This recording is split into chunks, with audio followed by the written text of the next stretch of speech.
सही में मैं काफी खुश हुई। आपकी जो आइडियोलॉजी है, आपने जो बोला, one person is equal to one vote is equal to one value, I agree to this fact. मैं मानती हूँ पूरे तरीके से, मैं आपसे सहमत हूँ, आपने जो कुछ भी कहा। इसमें मैं एक चीज बोलूंगी, मुझे ये नहीं पता यहां बैठे हुए कितने लोगों को सिद्धार्थ के बारे में पता है, लेकिन हर किसी को गौतम बुद्ध के बारे में जरूर पता होगा।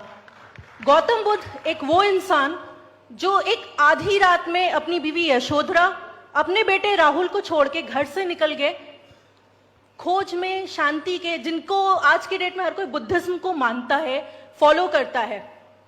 उसी तरीके से मैं ये नहीं बोलूंगी कि मैं किसी पर्टिकुलर पॉलिटिकल पार्टी को सपोर्ट करती हूं या ऐसा कुछ है। I am neutral in terms of that. अगर क्वेश्चन इज दैट, जब एक इंसान घर छोड़ के आधी रात को निकल रहा है, सिद्धार्थ से वो बुद्ध, गौतम बुद्ध बन सकता है, तो अगर कोई दूसरा इंसान अपने घर से अपनी बीवी को छोड़ के अगर निकला है, तो उसके पर्सनल लाइफ पे, उसके Let's listen to the question, please. उसके व्यक्तिगत जीवन पे कटाक्ष करके आगे बढ़ने से हमें क्या फायदा होगा? आपने जो बाद में चीजें बोली वो करना सही है, वो आगे बढ़ना सही है, हम वही मानते हैं, लेकिन क्या फायदा है किसी के व्यक्तिगत जीवन पे कटाक्ष करके? उससे हम कहां तक पहुंच सकते हैं?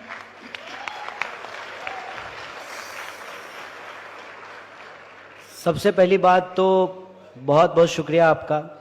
आपने कहा कि आप वहीं से हैं जहां से मैं हूं।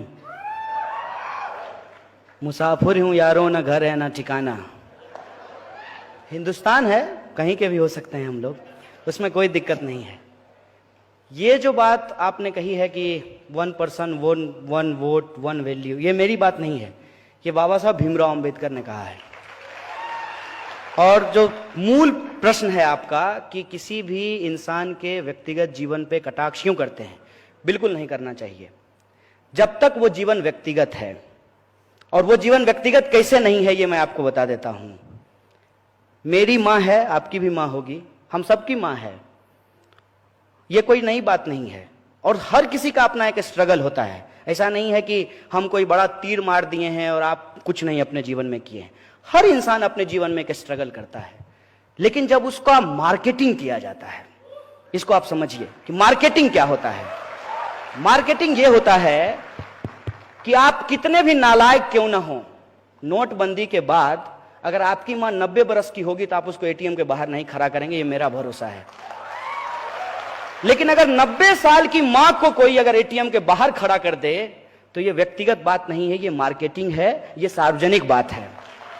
और ये सार्वजनिक बात जब है तब उसका क्रिटिसिज्म भी किया जाएगा। उस मां को मैं नमस्कार करता हूं, मैं अपना आदर प्रस्तुत करता हूं उनको, उस मां के प्रति मैं कोई कमेंट नहीं करना चाहता हूं। लेकिन जो नालायक बेटा है, उस नालायकी को छुपाने के लिए जब वो अपने मां का इस्तेमाल करता है, तब हमको उस पर सवाल करना चाहिए, हमको सवाल पूछना चाहिए। और मैं ईमानदारी से कहता हूं, मुझे तो डर लग रहा था। मैंने एक फोटो मोदी जी का उनकी मां के साथ देखा, हमको लगा कि कहीं ये ना पूछ रहे हो, देखो मां राफेल के बाद मामला बहुत गर्म है, एक दिन बॉर्डर घूम के आ जाओ ना हमारे साथ। इसको आप समझिए, मुझे इस बात से दिक्कत है। बहुत सारे लोगों ने अपनी पत्नियां छोड़ दी, इसमें कोई दिक्कत नहीं है, लेकिन जब आप गला फाड़ फाड़ के कहते हैं कि हम मुस्लिम महिलाओं को न्याय दिलाना चाहते हैं, इसलिए हम तलाक पे कानून लेकर के आए हैं, स्वागत है आपका। आप यदि मुस्लिम महिलाओं को न्याय दिलाना चाहते हैं, आप कानून लेकर के आए हैं, स्वागत है आपका। लेकिन उन महिलाओं का क्या जो बिना तलाक दिए ही जिनको छोड़ करके भाग गए हैं लोग, उनका क्या? और ये सवाल मैं क्यों उठा रहा हूं, आप मुझे बताइए कि वो इतने साल से राजनीतिक जीवन में हैं, ये पत्नी का सवाल कब उठ करके सामने आया है? जब चुनाव आयोग ने कहा कि यदि आप शादीशुदा हैं तो उस कॉलम को आप छोड़ नहीं सकते हैं, उस कॉलम को आपको भरना पड़ेगा। और ये क्या होती है? ये एंटी विमेन मानसिकता जो है, मैं उसके खिलाफ हूं और उससे जोड़ करके मैं देखता हूं। और उसको आप समझिए मैं कैसे देखता हूं। व्हाट्सएप पे आपके ऊपर मैसेज आएगा पत्नियों के खिलाफ, तमाम तरीके का मैसेज जो है वो आएगा, उसमें औरतों के खिलाफ और पत्नियों के खिलाफ आपको मैसेज मिलेंगे।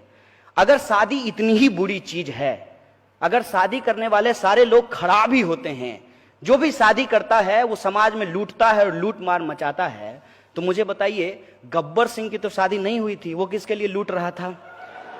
असल मुद्दा यह है कि जो शादीशुदा जिंदगी जीने वाले लोग हैं, अपने जो जीवन के जद्दोजहद में वो लगे रहते हैं, उस बात को डिमीन करने के लिए, उस बात को नीचा दिखाने के लिए और इस बात को बढ़ा चढ़ा करके स्थापित करने के लिए कि यदि हम शादीशुदा नहीं किए हैं तो हम बाय डिफॉल्ट ईमानदार हैं, क्योंकि हम किसके लिए चुराएंगे।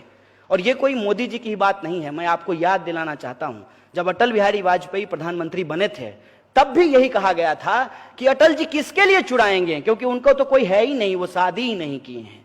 फिर मोदी जी के लिए यही बोला गया कि वो शादी ही नहीं किए हैं, वो किसके लिए चुराएंगे। और अब योगी जी के लिए बोला जा रहा है कि वो शादी ही नहीं किए हैं तो किसके लिए चुराएंगे। मतलब इस देश में जो लोग शादी कर लिया है वो सिर्फ और सिर्फ चोरी करता है। चंबल के जितने भी डाकू हैं वो शादीशुदा नहीं हैं, वो क्यों लूट रहे हैं ये मुझे समझा दीजिए। ये जो औरत के खिलाफ मानसिकता है, औरतों के खिलाफ जो मानसिकता है, हम उस मानसिकता के खिलाफ हैं।